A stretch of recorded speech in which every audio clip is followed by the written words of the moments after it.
Bueno, ¿qué tal? Buenas tardes. Nuevamente estamos aquí en el Seminario Permanente de Política Criminal dependiente de la Universidad de Ciencias Jurídicas de El Salvador, del Instituto de Investigación de esa universidad. Y bueno, hoy tenemos la presencia de Pablo Galain Palermo, quien ya estuvo con otro tema hace un tiempo en el mismo seminario, y la verdad que las repercusiones están buenas, que bueno, vamos a repetir con tu presencia, Pablo. Muchas gracias por estar hoy aquí con nosotros y nosotras. En principio, antes de darle la palabra, de presentarlo formalmente a Pablo y darle también presentar a Leopoldo Giupponi, quien va a comentar esta exposición de Pablo y algunas cuestiones vinculadas al texto que creo que ustedes ya han recibido también. Quería agradecer, como siempre, a la decana de la facultad, a la profesora Livia Uriol, y al director del Instituto de Investigación mencionado, Guillermo Jens. Así que muchas gracias a ellos. Y bueno, ahora sí, en principio voy a presentar a Leopoldo Giupponi, que hoy me va a acompañar en los comentarios. Leopoldo, además de estar justamente trabajando en una investigación vinculada a la corrupción pública, que comparto con él en ese sentido, y dentro del marco de una investigación que incluye varios países latinoamericanos, en el cual está uno de los directores es justamente el doctor Pablo Galain Palermo. Leopoldo trabaja en la Oficina Anticorrupción, ¿no? Leopoldo, digamos, trabaja en la Dirección de Planificación de Políticas de Transparencia, Oficina Anticorrupción, y es coordinador de políticas de integridad de esa oficina. Es maestrando, ¿no?, en la Universidad de Itela, y a su vez tiene cargos muy interesantes en política criminal, que tienen mucho que ver con la jornada de hoy, ¿no? Leopoldo fue director provincial de ejecución penal y de regiones del Patronato de Liberados, antes de trabajar en la Oficina Anticorrupción, donde un poco liga muchos de los temas que vamos a trabajar hoy. Y ahora sí, bueno, paso a presentar a Pablo, ¿no? Pablo Galain Palermo es doctor europeo en Derecho de la Universidad de Salamanca, España, investigador de la Universidad Andrés Bello, Santiago de Chile, director del Observatorio Latinoamericano para la Política Criminal y las Reformas Penales. Paula, vamos a ver si la podemos mutear. Ahí está. Perdón, estaba director del Observatorio Latinoamericano para la Política Criminal y las Reformas Penales de Montevideo, investigador de la Agencia Nacional de Investigación e Innovación de Uruguay, investigador senior del Instituto Max Planck para la Investigación en Criminalidad, Seguridad y Derecho, Freiburg, Alemania. Es ex becario Marie Curie de la Unión Europea y el DAAD. Bueno, Pablo, no sé si con esta presentación podemos arrancar justamente con tu presentación, que tiene que ver con un texto que, como dijimos, ya lo distribuimos, y a su vez con un libro. Pero bueno, si querés comenzar y comentar un poquito vos, y después nosotros, si querés, arrancamos con algunos comentarios que vamos a hacer con Leopoldo, y después abrimos alguna otra pregunta si alguna de las personas que están aquí presentes, a quienes desde ya agradecemos muchísimo su presencia, a todos y a todas, quiere también sumar alguna inquietud. Bueno, muchas gracias. Buenas tardes a todos, todas. Gracias otra vez, Leandro, por la invitación. Gracias, Leopoldo, por las preguntas que pensó luego de leer lo que yo compartí. Y en el fondo se trata de eso, ¿no?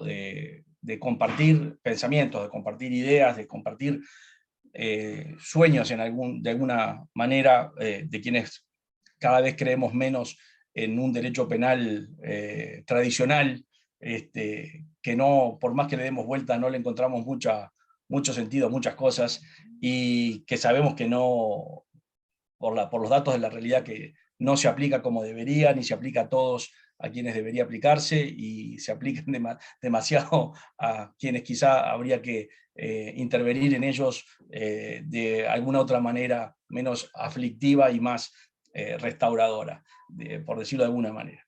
Entonces, en base a esas inquietudes que siempre compartimos con varias personas, que no nos ponemos de acuerdo en las inquietudes, pero las compartimos, el caso de María Laura Bon, por ejemplo, que todos conocen, y nos lleva a hacernos preguntas difíciles, o sea, preguntas que los dogmáticos, o por lo menos cuando yo pensaba dónde ubicar el dolo, y me devanaba los sesos con esas inquietudes, no veía la cantidad de presos sin condena que había en las cárceles, no veía para qué el derecho penal, no veía por qué el derecho penal y siempre para lo mismo, ¿no? O sea, no veía nada de eso porque buscaba el dolo. Y buscaba las mejores formas de imputación y todas las garantías, pero era todo para lo mismo, era para imputar responsabilidades a determinadas personas y no para solucionar el conflicto social subyacente. Entonces, cuando uno se empieza a preocupar por las consecuencias del derecho penal, cambia la mira, cambia por lo menos los objetivos, y entra en esa lucha casi quijotesca, ¿no? Ojalá no sea contra molinos de viento, de intentar cambiar paradigmas, porque si seguimos con los mismos, todo carece de alguna manera de sentido, todo sigue igual. Entonces, bueno, dentro de esas búsquedas, esas preguntas, un día me pidieron que pensara si las empresas podían violar derechos humanos, ¿no? Entonces, bueno, ese era el tema, tenía que ir a Brasil a hablar de eso, y digo, ¿por qué a mí? A veces digo, ¿por qué a mí? ¿No? Me hacen esas preguntas, ¿por qué tengo que pensar esto? Y bueno, ese es el origen de lo que ustedes leyeron. Me planteé algunas preguntas. Las primeras es, primero, ¿qué son los derechos humanos? Porque creo que esa es la primera pregunta, porque hay conceptos a veces que repetimos, sobre los que hablamos, y a veces ni siquiera sabemos en qué consisten. Pero de repente baja una agenda política a nivel mundial y los derechos humanos ahora pasan a ser una prioridad, cuando durante mucho tiempo no lo fueron, cuando durante mucho tiempo nadie hablaba de ellos. Pero de repente el mundo cambia, de repente se acaba una guerra fría y hay que empezar a entender ese concepto, porque es un concepto tan amplio que nos permite hasta poder hacer transiciones de repúblicas que eran sometidas por un régimen dictatorial a el mercado global, democrático y liberal de alguna manera, y desregulado, ¿no? Entonces, claro, caen los regímenes de regulación total, y vamos a un mundo que quiere ser cada vez menos regulado, por lo menos en lo económico. Entonces, primera pregunta era esa: ¿cuál es el concepto de derechos humanos? Del que tengo que pensar. Y la segunda es, bueno, las empresas pueden cometer delitos. Era una pregunta que no me interesaba responder, porque ya la geopolítica la ha respondido a la dogmática. La dogmática penal lo único que tuvo que hacer es aceptar y guardarse todos los argumentos que habían usado en contrario, siguiendo a los alemanes, que son los únicos que todavía se mantienen firmes en no aceptar la responsabilidad penal de la persona jurídica, pero el resto querían entrar en la OECD todos los países, y por lo tanto había que tener el tipo penal, incluyendo a la Argentina. Entonces, no me interesa entrar en una discusión en la que todos claudicaron, por lo tanto no me interesó opinar sobre las formas de responsabilidad penal de la persona jurídica, la doy por asumida. Por lo tanto, el tema era ver cuál es ese concepto de derechos humanos del que voy a partir para pensar, y después cómo una empresa podría llegar a violarlos, ¿no? Entonces, más o menos ese es el contexto en el cual yo pensé el trabajo que ustedes leyeron. A grandes rasgos, tiene que haber un cambio de paradigma, tiene que haber un cambio de paradigma en cuanto al derecho penal tiene que orientarse a las consecuencias, tiene que ser responsable de sus actos. También el derecho penal y los operadores del sistema penal. Eso no es un invento mío, eso es algo que uno de mis maestros, el profesor Winfried Hassemer, luchó toda su vida hasta su muerte para que se tomara en cuenta, ¿no? El derecho penal tiene que hacerse cargo de las soluciones que da, que no son solamente paz jurídica lo que tienen que intentar conseguir, sino también paz social. Entonces, eso a mí me ha hecho pensar también transversalmente con conceptos que vienen de otros campos de construcción, como la justicia de transición, como la justicia restaurativa, y cómo también la jurisprudencia de las cortes que protegen a los derechos humanos y también las que intentan hacer una lucha contra la impunidad, dice, que supuestamente sería la Corte Penal Internacional para los delitos más graves y para los criminales más ubicados en la verticalidad de aparatos organizados, si se quiere, de poder para cometer ilícitos. Entonces, dicho esto, ese es el contexto en el que yo razono, pienso, y creo, como también lo ha dicho en varios trabajos Zaffaroni, a mí me gusta siempre nombrar a Zaffaroni cuando hablo con argentinos, no para pasarle lustre, porque yo soy bastante crítico de muchas cosas con él, sino más bien cuando él dice, nosotros no tenemos que copiar tanto la dogmática de otros países, sino pasa por la realidad de nuestras sociedades, de nuestras comunidades. Y lo dice mismo para la adaptación de la doctrina alemana que todos tanto veneramos y seguimos sin pasar por la aduana en muchas ocasiones. Entonces, dicho esto, que el derecho penal tiene que responsabilizarse de sus actos y de sus resoluciones, y de que la dogmática incluso tiene que ser adaptable a nuestra realidad y no a la de Alemania, por decirlo de algún modo, es que puedo empezar a pensar en criterios como los desarrollados en criminología por María Laura Bohm sobre el crimen del mal desarrollo, por ejemplo, ¿no? Para entender por qué a nosotros. Bueno, ¿por qué esto a nosotros? Bueno, porque somos responsables de alguna manera también hasta por la colonialización que tuvimos y cómo no pudimos salir de esas lógicas, ¿no? De las lógicas de los malos repartos, de las lógicas de las preferencias, de las lógicas de las encomiendas, de las lógicas de irradiar a la mayoría de la población, en aquel momento era indígena, de la comunidad, y de las lógicas que también de alguna manera siguieron las primeras declaraciones de derechos humanos, hechas por burgueses, ¿no? Donde para tener derechos había que ser ciudadano, había que tener propiedades, tenía que ser un hombre, si sigo escarbando posiblemente también veamos alguna idea religiosa de por medio, por lo tanto se mantuvo la línea de que desde la antigua Grecia los esclavos no tenían derechos, y las mujeres tampoco. En aquella época todavía no habían alzado la voz, y cuando lo hacían las quemaban vivas. Entonces, el propio origen de los derechos humanos tiene una connotación sesgada de alguna manera, y bueno, y eso también creo que tenemos que someterlo a contradicciones, ¿no? O por lo menos hacernos preguntas, si están todas las cosmovisiones abarcadas por ese concepto individual, si realmente ese concepto creado en Francia con la Revolución Francesa, que después se tuvieron que mantener a través del terrorismo de Estado, el terrorismo de Robespierre, para que esto quedara firme, ¿no? O sea, no fue por el convencimiento, sino que fue por la fuerza, si son aplicables hoy en día a todas las cosmovisiones que existen. Y una de las cosas que a mí más me llamó la atención cuando fui a hablar de estos temas una vez a China, es que Asia no tiene una corte asiática de derechos humanos. Y la pregunta era ¿por qué? ¿No? Los africanos tienen, nosotros tenemos, los europeos tienen. ¿Por qué los asiáticos no la tienen? Y era una pregunta que parece tonta. Yo me hago esas preguntas tontas para empezar después a complejizar. Pero no es tan tonta, es que no se ponen de acuerdo en el concepto de un derecho individual, o sea, que pertenezca a un individuo por el hecho de ser persona. Se es persona en cuanto uno pertenece a una comunidad. Entonces, los sistemas comunitarios no llegan a aceptar la contradicción de una persona a un sistema. Entonces, imagínense, eso explica también los autoritarismos que funcionan también en China, ¿no? Y cómo cuando fracasa un sistema, el de Mao, con hambrunas, con mucha pobreza, no hay ningún problema. Mantenemos el partido único, pero ahora nos volvemos los más capitalistas. Entonces, pero el partido único se mantiene. O sea, ustedes no van a votar. El partido les va a decir, lo que falló esta vez vamos a aprobar por este otro sistema, pero no hay democracia ninguna. Usted como individuo va a tener que someterse a lo que diga este partido, esta comunidad. ¿Y cuáles son las formas de dejar de existir, dejar de pertenecer a esa comunidad?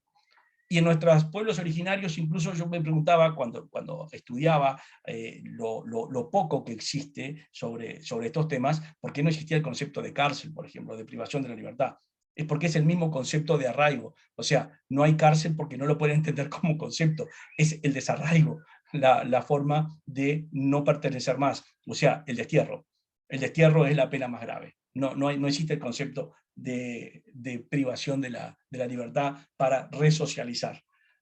No nos interesa que pertenezcas más a nuestra comunidad y es el destierro. O sea, son lógicas totalmente contrarias a las nuestras, pero que en el concepto de derechos humanos no están comprendidas, por lo menos en el que entendemos nosotros desde Occidente. Por lo tanto, ahí tenemos un grave problema, otra vez, de que avasallamos desde una parte del mundo a la que no comparte nuestras formas de ver el Weltanschauung alemán, ¿no? La forma de ver el mundo nuestra, y si no la comparte, queda fuera. Es como que convivimos todo el tiempo con el concepto del hostis, que también lo maneja Zaffaroni cuando trata de explicar el derecho penal del enemigo, que no es una cosa del Jacobs actual, sino que ya viene desde la antigüedad. Siempre hubo hostis con los cuales no quisimos compartir el espacio. Y hasta la propia Hannah Arendt, miren que lo termina aceptando para justificar la pena de muerte de Eichmann, ¿no? En el juicio en Jerusalén. Por lo tanto, nos acompaña desde siempre, y ni nuestros mejores pensadores, y ubico ahí a Hannah Arendt entre ellos, han podido salir de esa lógica con esta persona que hizo tal cosa, yo no quiero compartir comunidad, pero además legitimo hasta la pena de muerte. Yo saqué un trabajo, me acuerdo, cuando me invitaron a hablar sobre Eichmann en Lisboa, en un evento con filósofos. Yo no sé qué estaba haciendo ahí, pero fui invitado. Entonces yo en lo que escribí dije, si hubiera existido los mecanismos de la justicia de transición como las comisiones de la verdad, quizá no hubiera sido necesaria la ejecución de Eichmann, porque la elaboración del conflicto y sobre todo el ejecutado que necesitaba Israel de alguna manera para terminar con la lógica de la victimización con el holocausto, lo podíamos haber elaborado quizás sin legitimar la pena de muerte de Eichmann, ¿no?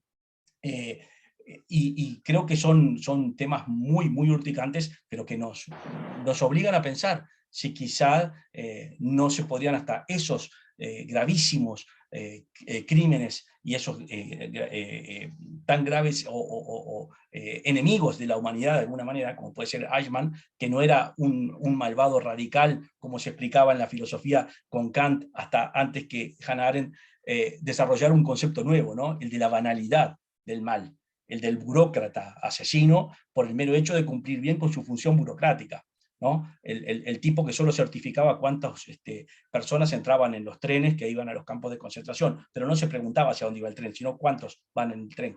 Entonces, esa banalidad que podemos tener cumpliendo nuestra función como el mejor burócrata o funcionario público, ¿no? Por eso a veces cuando estamos en sistemas que son corruptos, la corrupción sistémica, no nos damos cuenta de que estamos siendo funcionales a un sistema que lo que hace es perpetuar las lógicas absolutamente corruptas, y no nos damos cuenta, como el burgués gentilhombre de Molière, que hablamos en gerundios toda la vida, pero no nos percatamos de ello. Es más, a veces salimos de la facultad hablando en gerundio. Yo aprendí a hablar en gerundio en la facultad de Derecho. Y no me daba cuenta que hablaba, señores, considerando que, o muchachos, considerando que estamos todos reunidos, tomemos una cerveza. No me daba cuenta que hablaba todo el tiempo en gerundio, como una de las lógicas aprendidas en la facultad de Derecho. Entonces, bueno, esas eran todas las preguntas que yo me hacía, ¿no? Fíjense, el problema que hay algunas cosas que las quiero leer porque quiero ser preciso, porque fíjense que nosotros podemos proteger derechos siempre y cuando de alguna manera estén concretos, estén concretizados en un mínimo principio de legalidad, porque si no, ¿cómo reaccionaríamos a la violación de algo que todavía es etéreo o que es una aspiración política y que no ha pasado por el rasero de lo normativo, ¿no? de lo conceptual? Y más si estamos de acuerdo con Bobbio que los derechos humano fundamentalmente es una definición política, ¿no? Y es un campo que está en construcción porque abarca cada vez más generaciones. De lo individual ha pasado a lo colectivo, de lo colectivo a los derechos políticos, de los derechos políticos a los tecnológicos, a los avances.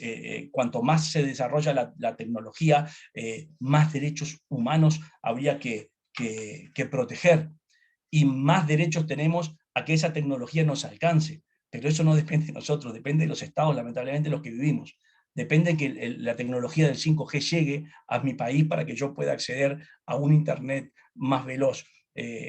¿Cuál es el rasero mínimo? Entonces, al menos el Internet, aunque demore mucho, ¿no? Entonces, hay todo un problema de también qué son, cómo se concretizan y cuáles, hasta dónde, cuántos, y el derecho va a ir siempre atrás, y la protección va a ir siempre atrás, porque estas son demandas de alguna manera políticas, sociales, económicas, culturales. ¿Hasta dónde? Yo en el trabajo, no sé si les llamó la atención, pero pongo el ejemplo de que podemos proteger aquello que de alguna manera se puede lesionar. Y pongo el ejemplo de que todavía no se puede proteger el pensamiento cuando todavía está en la morada interior, ¿no?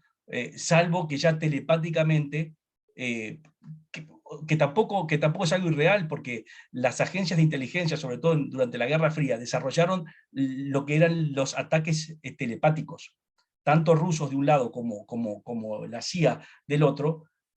Preparaban grandes, por eso el Ulrich, ¿se acuerdan de este Ulrich Keller, un judío que vendía sus servicios doblando cucharas en la televisión, sobre todo española, en los 80 y los 90? El dinero no lo sacaba por aparecer en un programa doblando cucharas. No sé si se acuerdan, es un predecesor del Tony Camo, antes que fuera con Susana Jiménez. Este otro no ganaba la vida doblando cucharas. Este vendía las técnicas telepáticas de cómo influir en el pensamiento de otras personas para que tomen malas decisiones.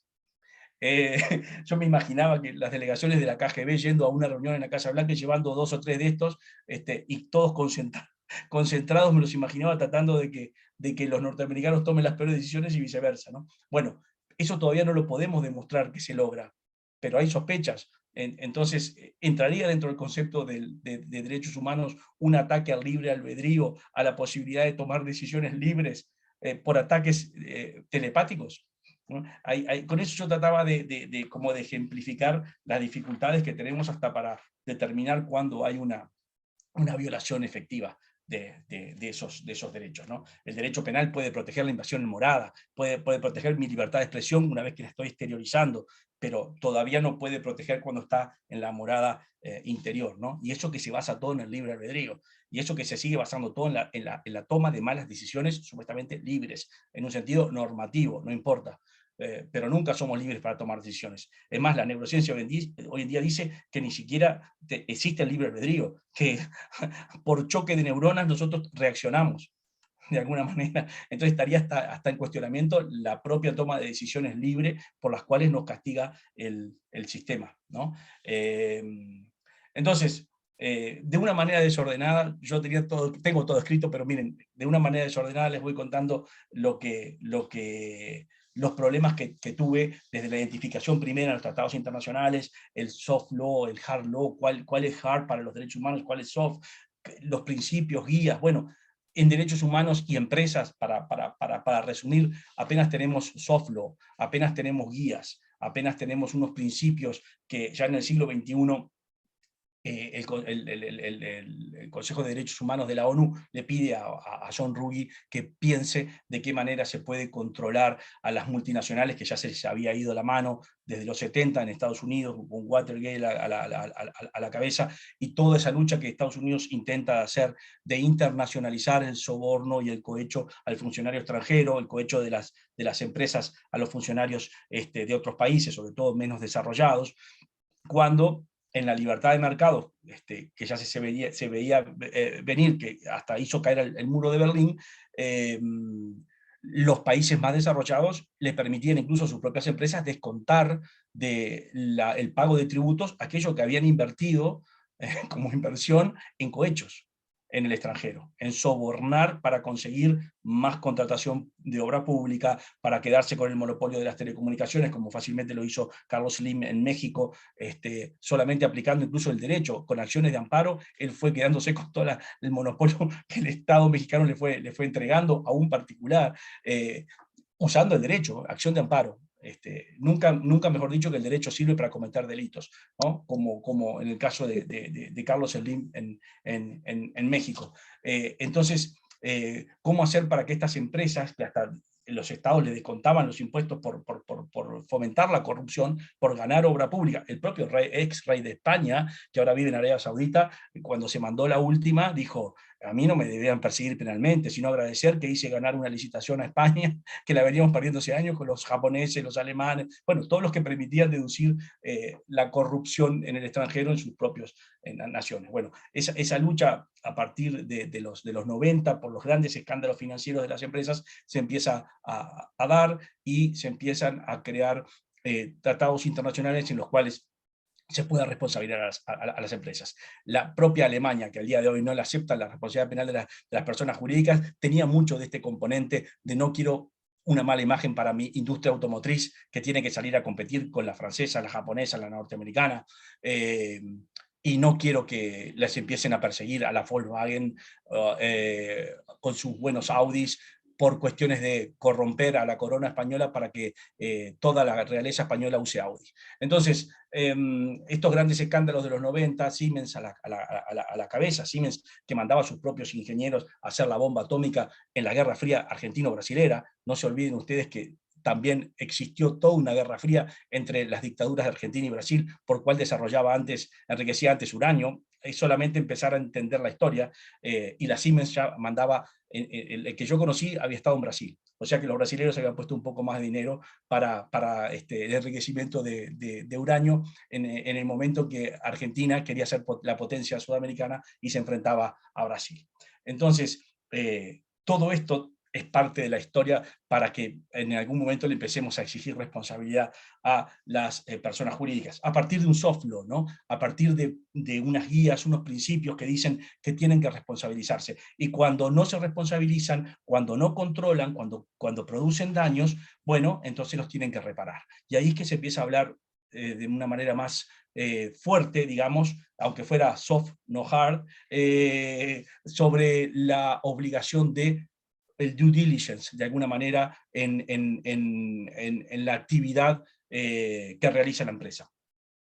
Es difícil imaginar una empresa cometiendo violaciones a los derechos humanos. Uno se la imagina cometiendo ilícitos económicos, quizás productos falsificados, productos en mal estado en el mercado, sí, un problema con la salud, quizás, o medicamentos adulterados, ahí es más grave, salud puede conducir a la muerte, pero hay mucho más, porque no es solo ese ámbito. Hay un ámbito en el cual las empresas se quedan con los recursos naturales de un país. Pensemos en los países, pensemos en Nigeria y cómo entregó la industria del petróleo a la Shell, y también a Texaco. O sea, ¿a cambio de qué?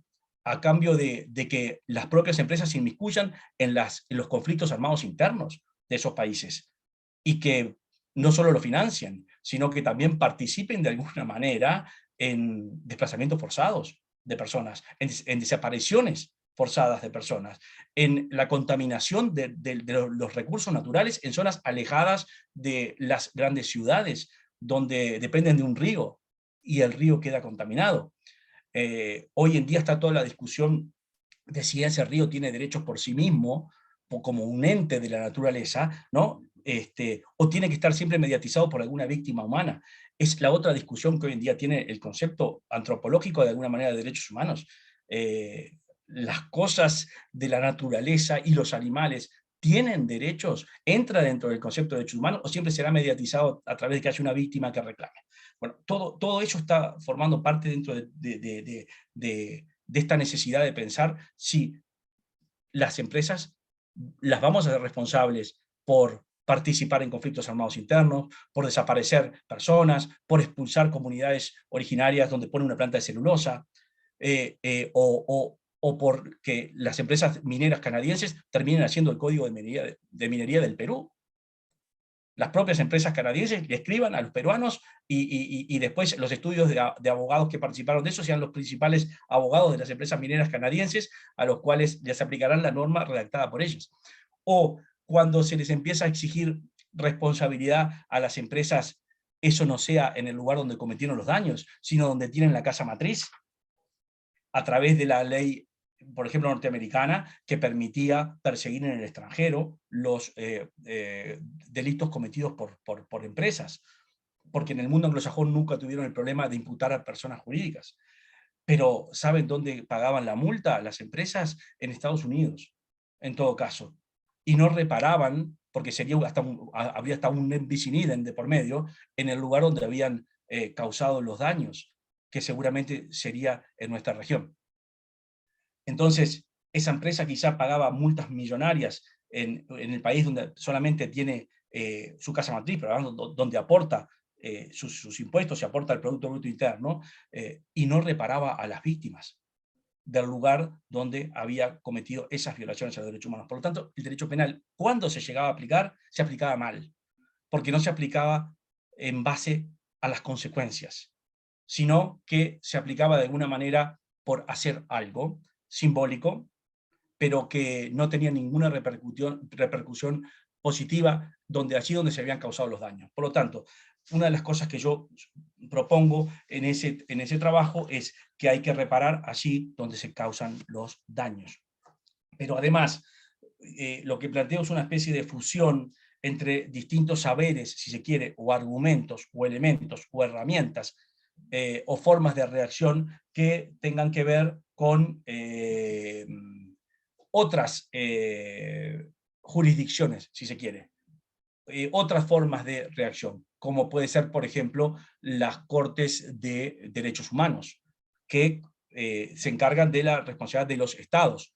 Pero quizá en el futuro tengamos que pensar si determinadas empresas no tienen más poder incluso que algunos estados y pasar a ser un actor del derecho también internacional, estas propias empresas. ¿Y qué puedo rescatar yo de la jurisprudencia de estas cortes? Mucho.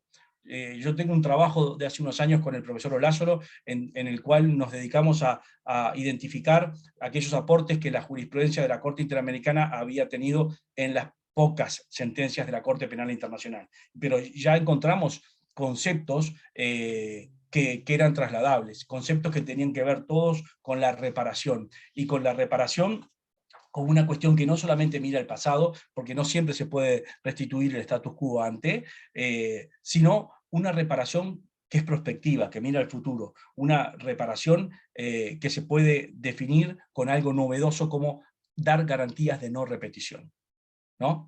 Dar garantías de que este daño no se va a volver a realizar, de que este delito no se va a volver a cometer. Y las garantías de no repetición son un elemento que yo creo que hay que empezar a adaptarlo a las reacciones jurídicas.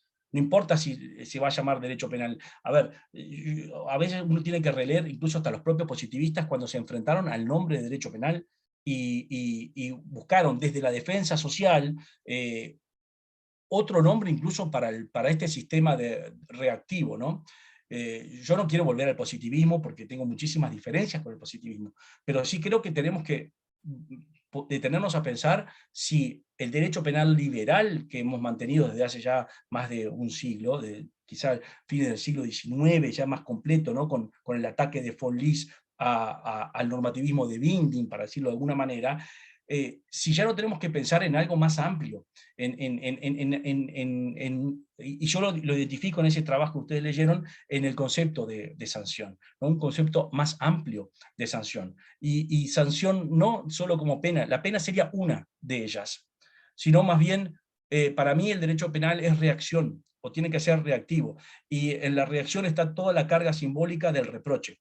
Está toda la carga simbólica de reafirmación de los valores de la norma. Está toda la carga simbólica de decir, esto lo vamos a contradecir, si es una expresión suya de valor, para decirlo con los hegelianos de alguna manera, y las teorías dominantes de la prevención general positiva, sobre todo, es, mire, si para usted esto es lo que vale, para nosotros sigue vigente esto. Por lo tanto, es una reacción. Ahora, yo puedo reaccionar de muchas formas. Simplemente puedo reaccionar diciendo no.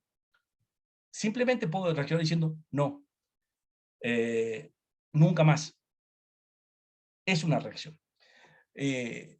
Después, el principio de proporcionalidad, el principio de gravedad, pero también el principio de subsidiariedad, porque los tenemos como principios y nunca los aplicamos, ¿no? El de última ratio, lo enseñamos en las primeras clases y después no se aplica en la realidad, sino que queda en la teoría, también forma parte de la reacción. Por lo tanto, la pena, quizá para cuando no puedo prescindir de ella, pero luego tiene que haber toda una gama, un set, un kit, si se quiere, de herramientas reactivas con las que yo puedo echar mano para solucionar ese conflicto social. Y la otra cuestión es, ¿pero siempre serán los fiscales? ¿Deben ser los fiscales? Y después con las garantías que el juez analice los que decidan el conflicto. No, ¿por qué? No siempre, y no en todos los casos. Cada vez más hay que empezar a devolver el conflicto a las personas involucradas directamente, y no a terceros que los legitimamos porque ellos no van a hacer venganza, porque tienen la lejanía suficiente con el delito, que pueden ser imparciales. En el fondo es eso. Pero eso nos ha conducido a lo que nos ha conducido. Esa imparcialidad nos ha conducido al desinterés sobre las consecuencias. Por lo tanto, hay que volver a meter a las personas involucradas por el delito en la resolución del mismo. Hay que darle cada vez más autonomía. Ahora, yo no compro todo el discurso de la justicia restaurativa para que solamente se aplique a los delitos de bagatela, los robos en el supermercado o el derecho penal juvenil. No, ahí doy una lucha interna muy fuerte a todos los grandes abolicionistas, sobre todo. Hay muchos en Argentina, yo lo lamento, pero hay un montón que todavía siguen siendo abolicionistas, y yo les digo, a ustedes no les interesa que esto se aplique, ¿no? A ustedes les interesa tener una cátedra, quizá nada más, y que se las autoricen para vendernos todo el cuento de la abolición, que Hulsmann, que Christie, que por supuesto que fueron muy importantes, pero no lo consiguieron ni siquiera en el mundo mágico de los países nórdicos. Por lo tanto, ni en los países nórdicos han podido renunciar al reproche penal, no solamente a la reparación casi civilística o el acuerdo privado entre los 5 estudiantes que están en Ámsterdam y se rompe el televisor. Entonces, el tema es, yo quiero que esto se aplique para los delitos, sí, y quiero que se aplique para todos los delitos, o sea, para los más graves, no solo para la bagatela y la tontera, que ni siquiera después los fiscales desvían a un encuentro de mediación. Miren las estadísticas en Argentina, cuántas desviaciones hay en uso del principio de oportunidad a mediación. Y si llega al 1%, yo les doy un premio. Al 1%. ¿Ok? Aún dentro de suspensión condicional del proceso. Aún dentro de las condiciones para someter a prueba una extinción penal sin declaración de culpabilidad. ¿Y saben qué? Lo que va a salir, espero pronto, una cosa que acabo de escribir en un manual que está sacando Adán Nieto en España, que ha entendido la justicia restaurativa como realmente quizá la sanción del futuro, y se está escribiendo una especie de manual. Yo mandé mi parte, y en mi parte yo defiendo mi posición. Y mi posición es que el problema quizá está en que estas alternativas han renunciado a la declaración de culpabilidad, han renunciado al reproche. Y yo no sé si el derecho penal merece ser derecho penal o punitivo si renuncia al reproche. Porque el reproche no es la pena. El reproche es lo que le da sentido a, mire, esto está mal. ¿Y por qué usted repara? Porque usted cometió un delito. Y si yo solamente eso lo hago en el principio de oportunidad para gestionar, para administrar casos, preocupado por el presupuesto que me dan mínimo para administrar justicia, entonces todo pierde sentido. Y entonces es cuando esto se va a aplicar para la bagatela y para lo que yo pueda hacer pasar dentro del presupuesto mensual como extinguida la responsabilidad, y esa nebulosa en la cual después las personas salen y dicen, yo llegué a un acuerdo, a mí nadie me declaró la culpabilidad, aquí no hay registro ninguno, ¿dónde está acá el reproche? Y todas esas cuestiones posteriores a la extinción de la acción penal con este tipo de acuerdos que descongestionan, por supuesto que descongestionan, pero ¿hubo delito? ¿Hubo realmente víctima? La víctima participó de esa extinción de la acción penal. ¿Saben lo que pasa? Le permiten a la víctima pedir, no, no, mire, que lo revise otro fiscal este acuerdo. Es lo máximo. Eso es justicia restaurativa. Entonces, quizá las alternativas que hemos planteado no resuelven tampoco el problema. Entonces, yo creo en una justicia, sí, que esté obligada no solo a dar paz jurídica cuando hace cosas juzgadas, sino también paz social.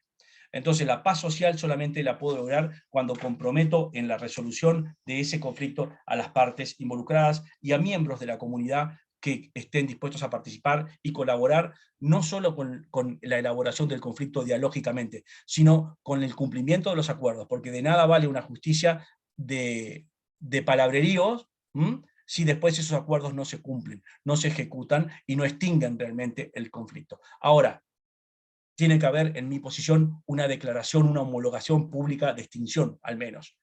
Por eso que hace años que yo lucho porque haya, después del cumplimiento del acuerdo, una cosa juzgada, que solamente es, aquí se cumplieron todos los elementos que una hipotética pena hubiera pretendido cumplir en el caso concreto, por lo tanto la reparación se ha convertido en un equivalente funcional de la pena. Pero bueno, esa es mi posición, porque entre otras cosas yo quiero romper con el principio de inocencia, yo quiero cumplir con la Constitución y de que el que repara sea declarado culpable, que no quiere decir que tenga que sufrir más pena que quizá la propia reparación, ¿no? Pero para eso hay que aceptar, y a eso les duele a los abolicionistas y les duele a los de la justicia restaurativa, de que esto es un castigo.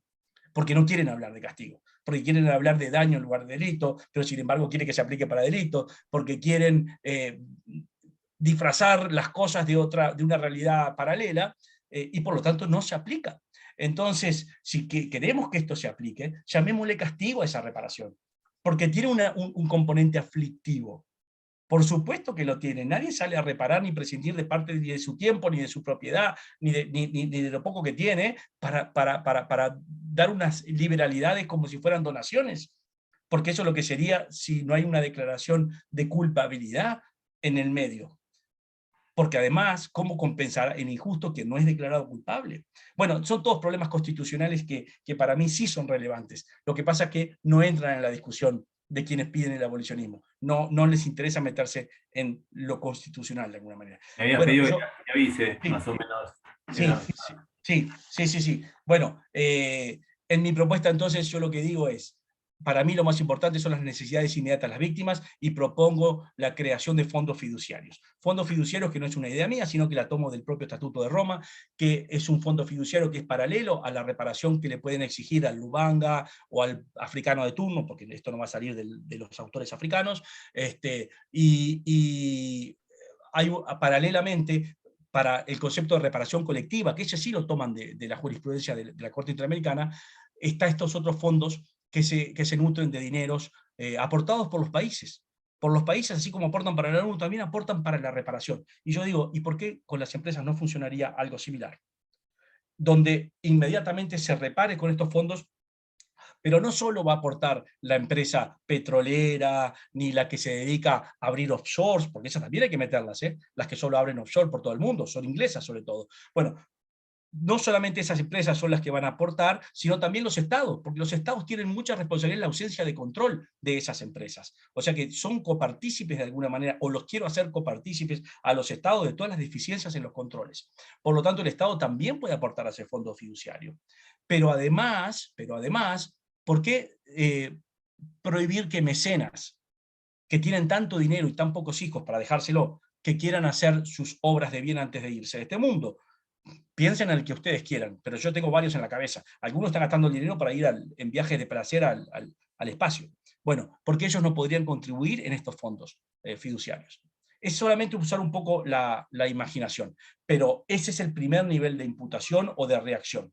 Y después veremos si si hay un remanente de responsabilidad que queremos imputar, y ahí sí yo meto el derecho penal, y ahí sí yo veo cómo lo aplico a esas empresas y a todos los que pueden haber actuado en su lugar. Ahí puede haber responsabilidades individuales, depende de la magnitud de los daños y de los delitos.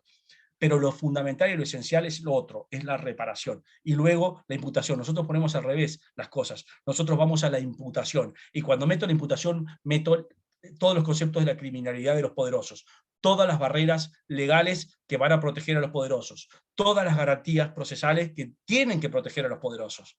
O sea, ahí meto todo un arsenal que realmente puede tardar años incluso, y nadie se ocupa de las víctimas.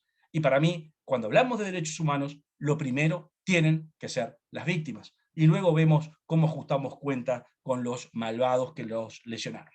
Entonces, por acá, lo que les puedo contar, ustedes ya han leído, y bueno, y ahora espero la devolución de Leandro, Leopoldo, y las críticas, por supuesto, siempre las críticas. Bueno, Pablo, muchas gracias, muy claro. Nos ahorraste, que nosotros al principio hemos pensado hacerlo más. Nos ahorraste porque toda esa parte de comentar, digamos, en primera mano recibirlo de vos es perfecto. Así que quedó más que claro, de hecho, para quienes por ahí alguno por ahí necesita alguna aclaración digamos, de lo esencial del texto, que es muy interesante y muy largo y tiene un montón de propuestas. Yo te comenté antes de iniciar que me parecía. Nosotros trabajamos con María Laura Bohm en 6 años en estos, trabajando estos temas, y a mí me sorprendió gratamente el nivel de propuestas claras y concretas, ¿no? Del trabajo y digamos, de tu trabajo. Y mis dos comentarios básicamente van a rondar en esto que te interesa a vos, que mencionabas al final, que tiene que ver con justamente la situación de las víctimas. Una que no está tanto en el trabajo, y quiero saber tu opinión, y que también, si muchas veces vos mencionás que te vas del derecho penal, el primer comentario se va a ir más todavía del derecho penal, y tiene que ver con, dado que las situaciones que vos mencionás, tanto la reparación, que esencialmente hay que apuntar a la reparación. ¿Qué pasa, no? Pero de alguna manera ahí se produjo ya, las grandes violaciones de derechos humanos se han producido. Entonces, ¿qué opinás, qué opinás de esfuerzos del Estado, digamos, preventivos, que vos la prevención en tu trabajo lo basás esencialmente en la no repetición, ¿no? ¿Cómo logramos la no repetición, digamos, pero más allá de eso, pero en la no repetición ya hubo una primera violación de derechos humanos, ¿no? No, en el campo, digamos, que nosotros hemos trabajado en el último libro que sacamos, digamos, que dirigió María Laura, esta cuestión de buscar fortalecer aquellas poblaciones, de alguna manera, que esencialmente son siempre las víctimas, ¿no? De estas grandes violaciones de derechos humanos, que vos la mencionaste en tu exposición, que son aquellas poblaciones indígenas, por ejemplo, o campesinado, que vive cerca de donde están las grandes empresas extractivas, ¿no? Y que justamente producen estos desplazamientos, por ejemplo, que vos mencionaste. Entonces, ¿qué opinás de los esfuerzos estatales para lograr una mayor organización y fortalecimiento de alguna manera de esos colectivos, de esas poblaciones, para que justamente puedan resistir esta primer violación, ¿no?, de derechos humanos, y que no se produzca? Y que hay algunos ejemplos en donde las organizaciones, digamos, previas, han logrado que una violación de derechos humanos producida por una gran empresa no se concrete, ¿no? Entonces, más allá de los esfuerzos para, digamos, estos que vos proponés claramente en tu texto, que para mí son realmente muy buenos, quería un poco qué pensás sobre estos esfuerzos estatales preventivos, que van más allá de la no repetición. Y el otro comentario, justamente, que están basados básicamente en lograr mayor organización y mayor comunicación en esas poblaciones, fortaleciéndolas con recursos jurídicos, por ejemplo, como para poder, si hay situaciones para decirlo más claramente, si hay situaciones de litigio, poder, antes de que se produzca una gran violación de derechos humanos, lograr que se ponga en una mesa de negociación con la empresa, y lograr que no se produzca, ¿no? Eso por un lado. Y por el otro lado, la cuestión de tu texto, ¿no? La primera parte, ya la has explicado muy fuerte, con el tema de apuntar primero a la reparación de las víctimas, ¿no? Pero respecto a cómo lograr, ¿qué te parece lo más efectivo para lograr la no repetición? ¿Cuál es el camino más claro, como para, una vez satisfecho este primer momento que vos mencionás como esencial de la reparación, si después hay que buscar este segundo momento que vos describís en tu texto, qué es lo que vos crees más efectivo para lograr la no repetición de una violación de derechos humanos? Bueno, gracias, Leandro. Cuando las dos preguntas más o menos forman parte de la misma. Exacto. Están vinculadas. ¿Cómo fortalecer las poblaciones? Bueno, evidentemente, María Laura lo ha trabajado con estudios de campo, ¿no? Llevando al Estado a dar los servicios esenciales antes que paramilitares o grandes latifundistas que construyen sus ejércitos, no solamente privados para protegerse, pero también terminan dando los servicios que el Estado no da a estas pequeñas comunidades. Y cuando no la da el latifundista con sus paramilitares, la da la empresa. La da la empresa, la misma empresa que viola derechos humanos es la que también le da servicios y le da la fuente de trabajo a esa población. Por eso es complejo. Por eso es complejo. Por eso en el caso de fuegos artificiales contra Brasil, que definió hace poco la Corte Interamericana, ahí tenían el problema de que era la única fuente de trabajo del pueblo en el que se incendia la fábrica de fuegos y mueren 22 niños, sobre todo niñas. ¿Por qué? Porque las niñas tienen las manitos más chiquitas y eran las que podían hacer determinados cohetes o fuegos artificiales, es con manos de niñas que se hacen. Entonces, ahí la Corte tenía el problema de que las víctimas a su vez decían, sí, que la castiguen a la empresa, pero no nos dejen si la fuente de trabajo es lo único que hay en este pueblo de Bahía. Después, el Estado no cumplió jamás con los controles sobre esa empresa, y mucho menos de bomberos. Porque, entre otras cosas, recibía las canastas de fin de año para no ir a controlar, entre otras cosas. Canastas entre comillas. No sé, la pizza, se decía en Argentina en una época, cuando paraba el patrullero iba a pedir la pizza, ¿se acuerdan? Bueno, por lo tanto, hay responsabilidad compartida entre el Estado y la empresa. Pero además, si la condena fuera enérgica contra esa empresa, estarían condenando doblemente a las víctimas, porque perderían su fuente de trabajo. ¿Qué es lo que hay que hacer? Hay que controlar de que los niños no trabajen, o sea, o ver la forma en la cual el trabajo de esa manito le haga un robot. Y además que no haya trabajos forzados, que no trabajen 15 horas los adultos, o sobre todo mujeres que son las víctimas del trabajo forzado generalmente. Entonces, ¿cómo se soluciona? Con, primero, responsabilidad compartida. Por eso yo digo en el fondo fiduciario que el Estado también participe del fondo fiduciario, porque también es corresponsable. Pongo este ejemplo, pero hay miles de ejemplos para ver la corresponsabilidad con el Estado y con estas empresas, que son empresas que son los mejores amigos del sistema. ¿Cómo los voy a tratar ahora como enemigo? Cuando es mi amigo de mi producto bruto interno, es el que me hace crecer, es el que me hace aumentar mis índices económicos, ¿no? Es muy complejo cómo atacar a los amigos, o sea, cómo tratar como enemigo a los amigos. Y ese es un trabajo que un libro que saqué por BDF el año 2020 con el profesor Heffendel, en el cual mi trabajo sobre el lavado de dinero es cómo hacer un derecho penal de enemigo contra los amigos, cuando se trata de los amigos. Y ahí analizo en ese contexto el lavado. Bueno, pero entonces, ese fondo fiduciario compartido con el Estado, con las empresas y con mecenas. Por otro lado, John Bradway, mismo en el libro, aparece en el libro un trabajo de él, donde él dice que aquí tiene que actuar la justicia restaurativa. Y dentro de la justicia restaurativa está que el Estado controle y que en esos controles participen también las víctimas y se pueda, por mediaciones, por encuentros, hacer entender a las empresas qué es lo que está mal, porque muchas veces son los CEO o son mandos intermedios los que intervienen, los grandes accionistas o los dueños no se enteran, porque además jamás la responsabilidad les llega a ellos. Queda siempre en el mando intermedio. Y el mando intermedio no toma las mejores decisiones muchas veces. Por lo tanto, lo que dice Bradway es, al meter el derecho penal, pero además con las herramientas de la justicia restaurativa, hemos logrado que los accionistas tomen conocimiento de cómo opera su empresa. La empresa que son los dueños de las acciones, pero que no saben lo que hace, porque están muy alejados. Y hemos tenido grandes transformaciones cuando desde los accionistas para abajo llega la orden de esto tiene que cambiar. Por ejemplo, ahí hay otro camino, pero con controles exhaustivos, dice Bradway. Me costó traducirlo, era complicado. En un momento dice una expresión, no basta con ir, si es un inspector de tránsito, con ir y patear las gomas. Dice él en una frase en inglés, que la tuve que interpretar como, no basta con ir y dar una miradita y salir. No, es sentarse y ver qué es lo que está haciendo y estar controlándolo durante un cierto tiempo y trabajar con justicia restaurativa para cambiar los procedimientos.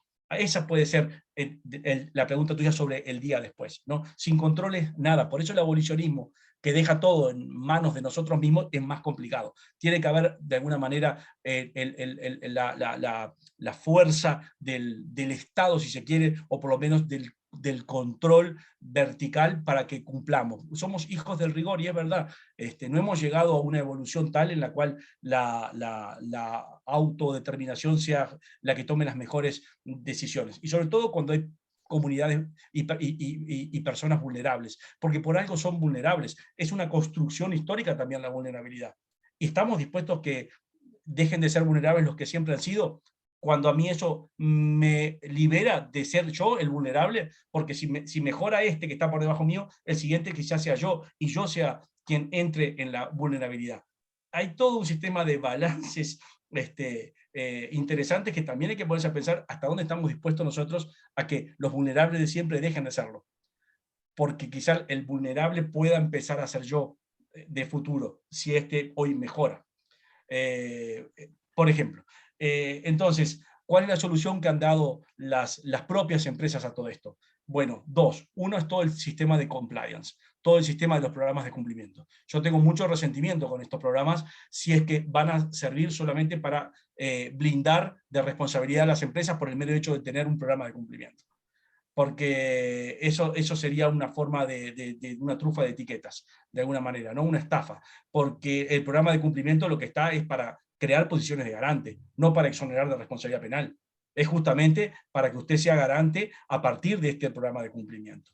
Y la responsabilidad no es solamente del que ejecuta el programa de cumplimiento o el oficial a cargo, sino más bien de quien está por encima del oficial a cargo, el dueño de la gran empresa, el accionista inclusive. O sea, si el compliance es para blindar de responsabilidad a los principales responsables, estoy en contra de él.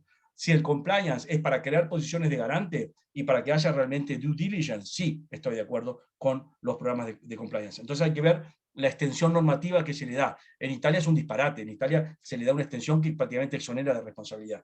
Y ahí es donde yo veo la criminalidad de los poderosos creando una norma para blindarse de responsabilidad penal. Una responsabilidad penal que ha sido introducida en esos ordenamientos jurídicos, como una puerta de escape. Y ahí viene todo mi problema con el compliance construido de esa manera. Pero por ahora no se me ocurren más opciones que la que planteo y la que plantea Brightway de los controles, de estar encima de la jugada. Muy interesante, Pablo. ¿Qué tal? Buenas tardes a todos. Creo que ya nos quedan poco tiempo, me parece, Leandro, vos decime. A mí me surgen dos preguntas también con relación a esto. Una estrechamente vinculada a la dialéctica o a la dinámica que vos describís sobre la definición de derechos humanos, ¿no? Es decir, cómo el concepto normativo de derechos humanos en alguna medida ya nace con un problema de legitimidad, que es que está violando ya tal vez las concepciones de derechos de algunas poblaciones en particular, ¿no? Es decir, ya nace generando víctimas cuando se trata de mejorar. De todas maneras, yo en ese sentido soy optimista, digamos, creo que el concepto de derechos humanos, y aunque esté en permanente evolución, cambio y demás, es la herramienta por excelencia que tienen justamente las poblaciones más vulneradas y las víctimas para lograr algún tipo de restauración, de reparación y de progreso en sus situaciones, ¿no? Y ahí es donde la definición o el concepto tradicional de derechos humanos, donde la contracara siempre es el Estado, por lo menos así ha sido concebido el siglo pasado, y en la mayoría, en todos, básicamente, por lo menos los instrumentos internacionales de derechos humanos, está concebido de esa manera. Corren en paralelo tratados o convenios entre los países sobre la corrupción y sobre el rol de las empresas y sobre las políticas que tienen que llevar las empresas, el lavado de dinero, etcétera, que van como en paralelo, ¿no? Y han ido generando también unas estructuras legales que corren el riesgo de, como decís vos, convertirse en excusas de impunidad para las empresas, pero también, y ahí me interesaba una reflexión tuya con relación a, digamos, además de ese riesgo de impunidad, si no hay también un problema de alcance de la propia definición de derechos humanos a través de esos mecanismos de soft law, y de foros de los que participan las empresas transnacionales sobre todo, y las cámaras empresarias de determinados rubros, de determinados sectores de la economía. Estoy pensando, por ejemplo, esta iniciativa de EITI sobre industrias extractivas, que tensionan, digamos, el concepto de derechos humanos, donde históricamente, o por lo menos de la experiencia más favorable que uno puede llegar a encontrar en defensa de los derechos humanos, siempre ha estado el Estado como contracara de esa violación, y al visualizarse ahora cada vez más a las empresas, se empieza como a privatizar el conflicto y se empieza también a privatizar la solución, ¿no? Y entonces empieza a definirse qué es derechos humanos y qué no es derechos humanos, a partir de las necesidades o por ahí de las capacidades y del poder que tienen estas mismas empresas, ¿no? Y sus empresarios, no solo las empresas, sino los empresarios. Me interesaba ver si vos también ves ese riesgo, o si esto es por ahí un fantasma que no existe, digamos. Sí, a ver, gracias. Yo dije lo malo y los problemas que da, pero vamos a lo bueno. Por suerte tenemos unos derechos fundamentales, por suerte tenemos unos derechos oponibles a los propios estados, que son los principales violadores de esos derechos fundamentales, pero si no tuviéramos la construcción de derechos humanos que va por encima de ese... Porque uno de los primeros conflictos que tuve cuando empecé a pensar esto fue, ¿qué son los derechos humanos? O sea, ¿cuáles? ¿Dónde están positivizados?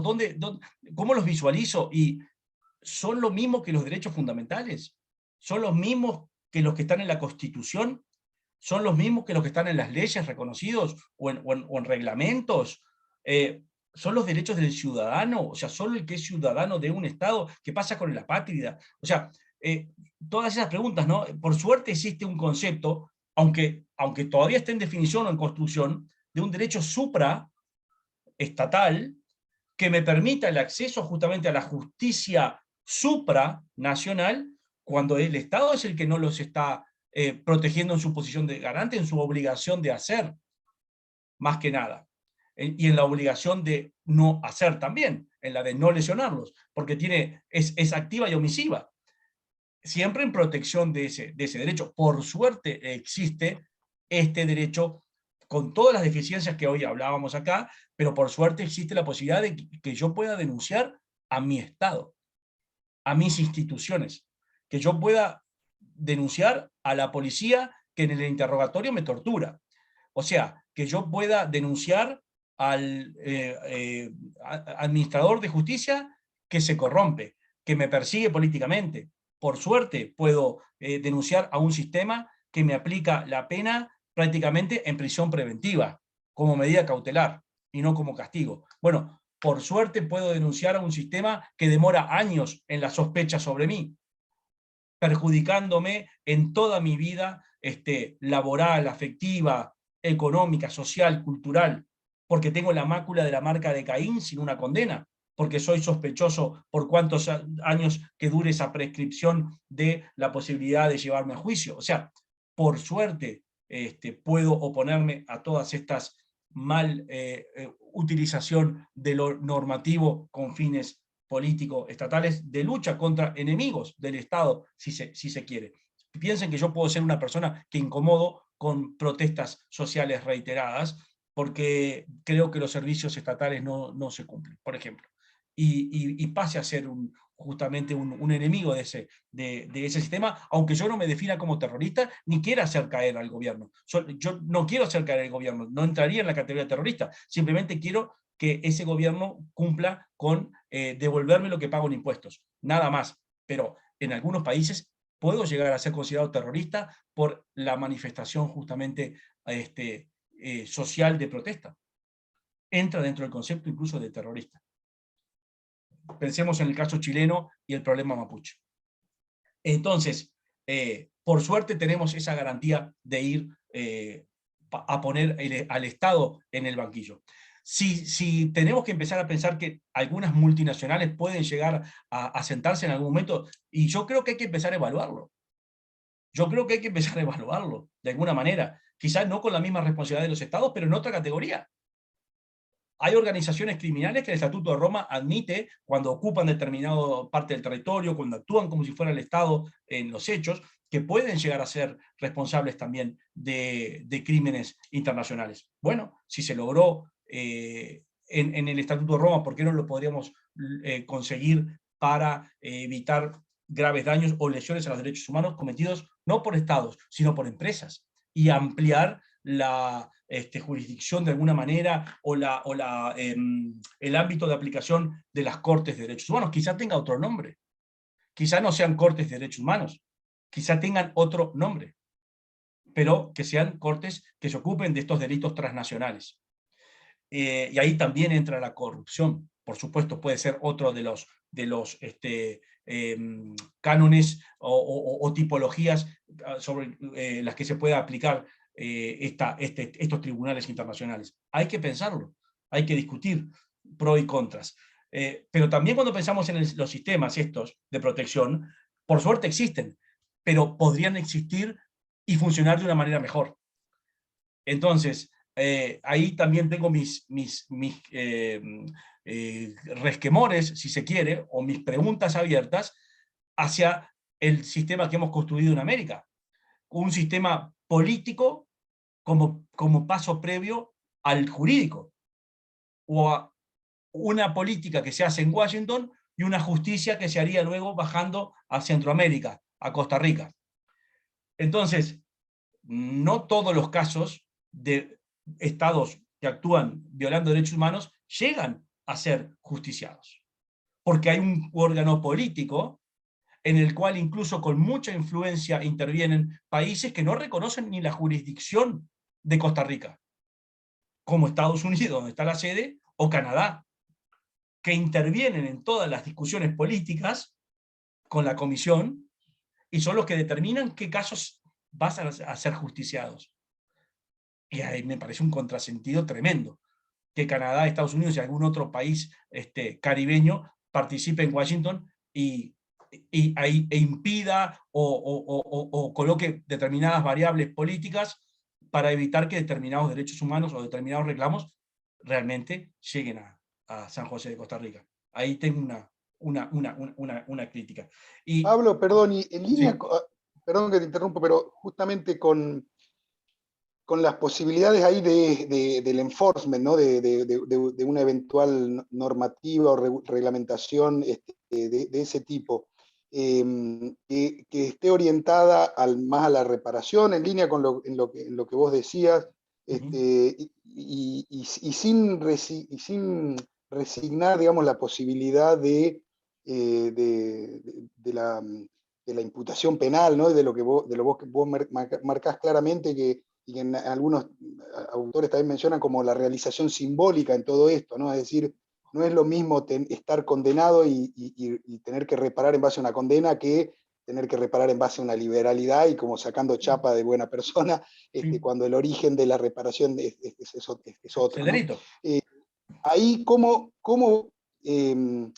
¿qué recaudo, qué precauciones te parece que habría que tener para que no pase esto mismo, estos problemas, digamos, de la geopolítica mundial, donde en definitiva funciona, por ejemplo, no sé, pensando en este tema de los fondos que vos mencionabas, hoy en día existe, no sé, en Estados Unidos realmente es un hard law lo que hace la responsabilidad penal empresaria en Estados Unidos con las empresas que cometen actos de corrupción en el extranjero y que pagan las multas ahí, que se las quedan los norteamericanos.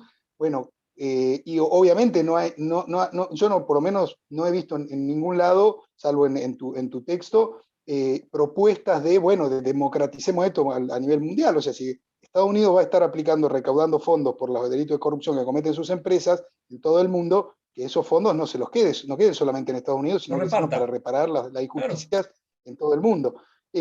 Bueno, pero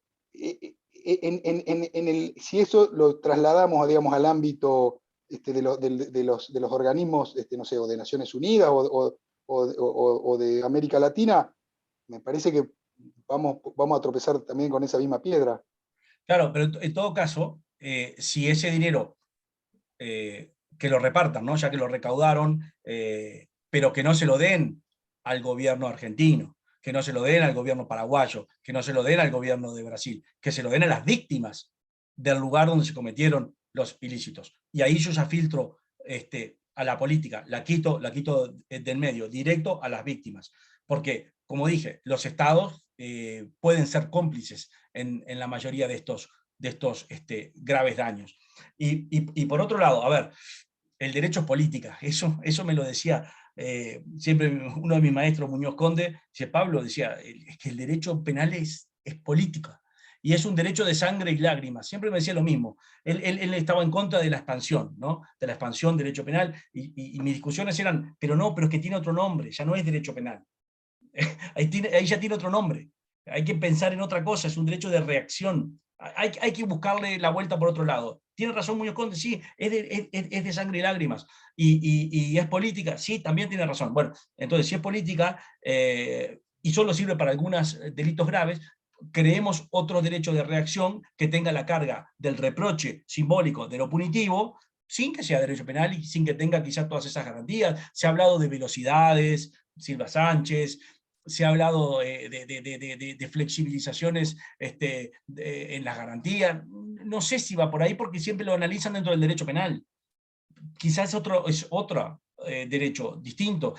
Hasselmer hablaba de una intervención un derecho de la intervención que interviene y reacciona. Bueno, ¿y por qué no? ¿Por qué no pensar sobre ya la propuesta? Lo que pasa es que él no la desarrolla, no le da un contenido, él da el nombre, él da el titular, pero no dice exactamente cómo construirlo. Quizás lo que tenemos que hacer es tomar esa bandera y empezar a construirlo, ¿no?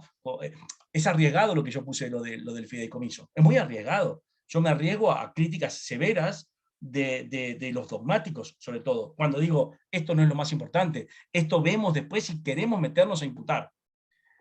Porque en el fondo es como que yo quiero reaccionar rápido, y si yo empiezo a ver quién es el chivo expiatorio de esto, porque en el daño al medio ambiente, de alguna manera todos somos responsables, son daños acumulativos. Yo también cuando hago un vertido en ese río estoy contaminándolo. Entonces la empresa dice, ¿por qué yo solo voy a responder? Cuando todos ustedes también vierten sus desechos, cuando la propia intendencia de la ciudad tal, que tiene 30 millones de habitantes, vierte en este mismo riachuelo todos los desechos y los químicos. O sea, no es un problema el daño al ecosistema de una empresa.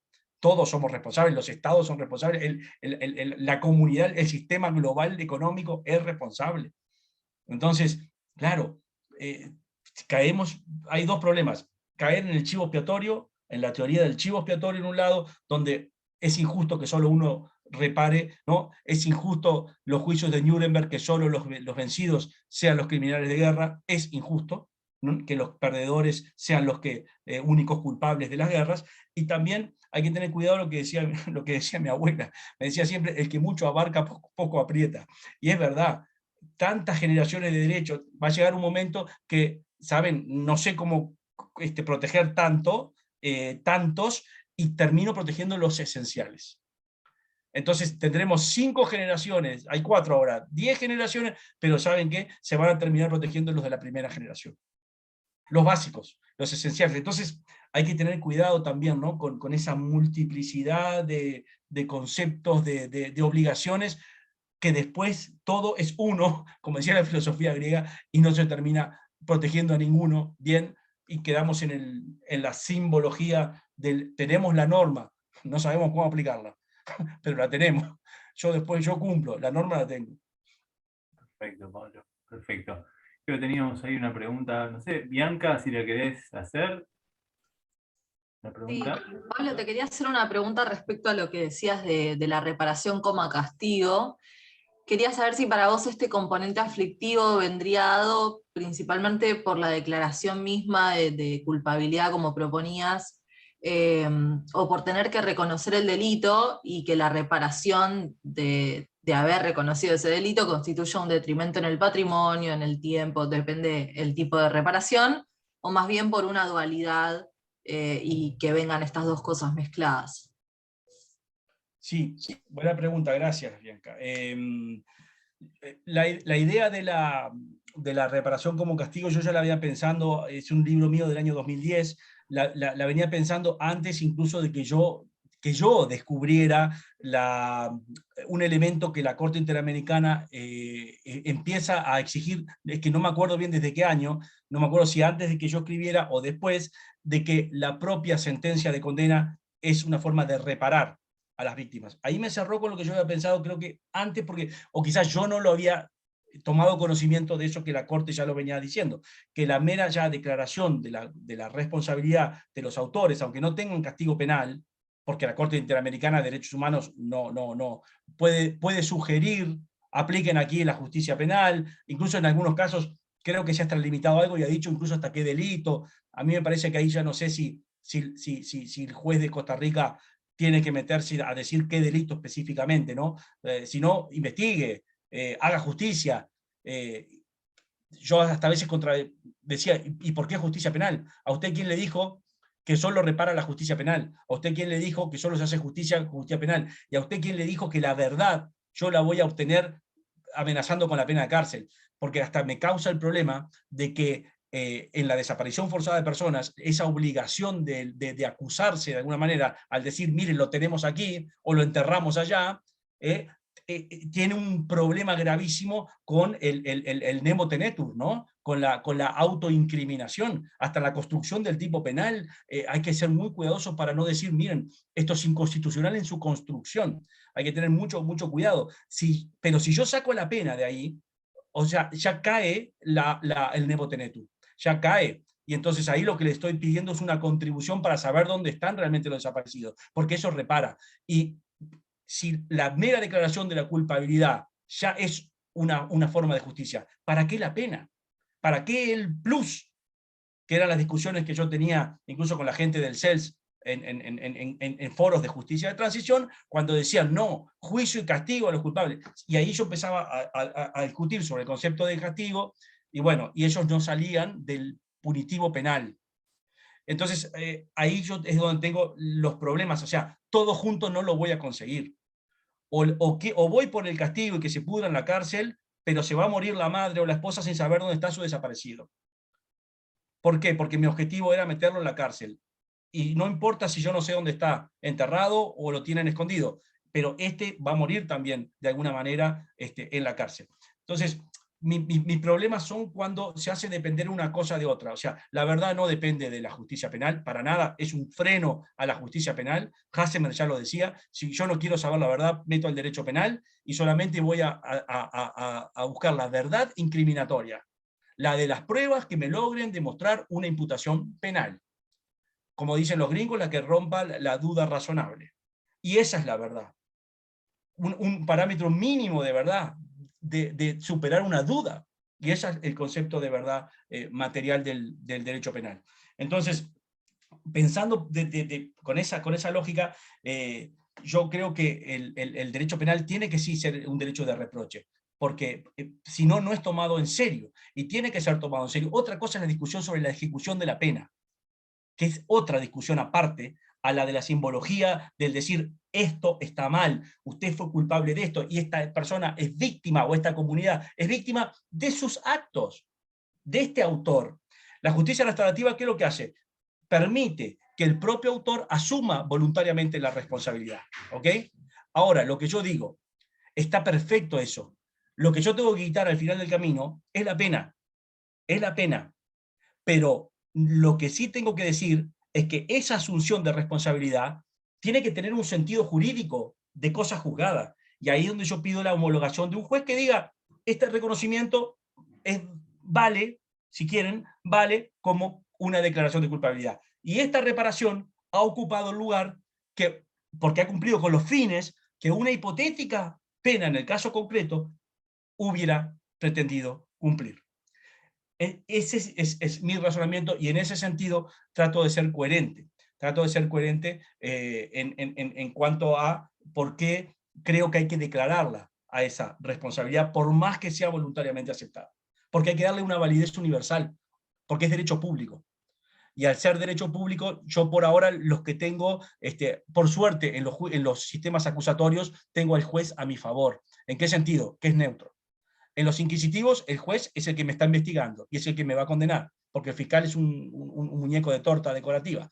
Pero en los acusatorios, el juez, si es verdaderamente un juez de garantías, está para ponerle frenos al Estado, ¿no? Al fiscal, y está para de alguna manera protegernos a todos nosotros. Con esa lógica de neutralidad y de protector, es que yo le pido que homologue el acuerdo de reparación. Buenísimo. Perfecto, muy interesante, gracias. Ojalá empiece a... Yo estoy en minoría siempre absoluta. También estoy en minoría en mi propia casa. Yo tengo 2 hijas, tengo mujer y tengo una gata. En todas las decisiones generalmente estoy en minoría. Y también en los razonamientos criminológicos y de derecho penal. Ahora, si cada vez tenemos más personas que empiezan a seguir de alguna manera lógicas similares, bueno, una gota va haciendo, de a poco vamos haciendo torrente. Buenísimo, Pablo. Yo no sé si hay alguien más que quiera hacer una pregunta, si no, creo que ya lo hemos tenido bastante a Pablo aquí. No sé si hay alguna pregunta más, no quiero dejar a nadie, si no, ya podemos ir. No, bárbaro, Pablo. Así que nada, no queda más que bueno, agradecerte mucho que nuevamente hayas estado aquí en el Seminario Permanente de Política Criminal del Instituto de Investigación de la Universidad de Ciencias Jurídicas de USAL.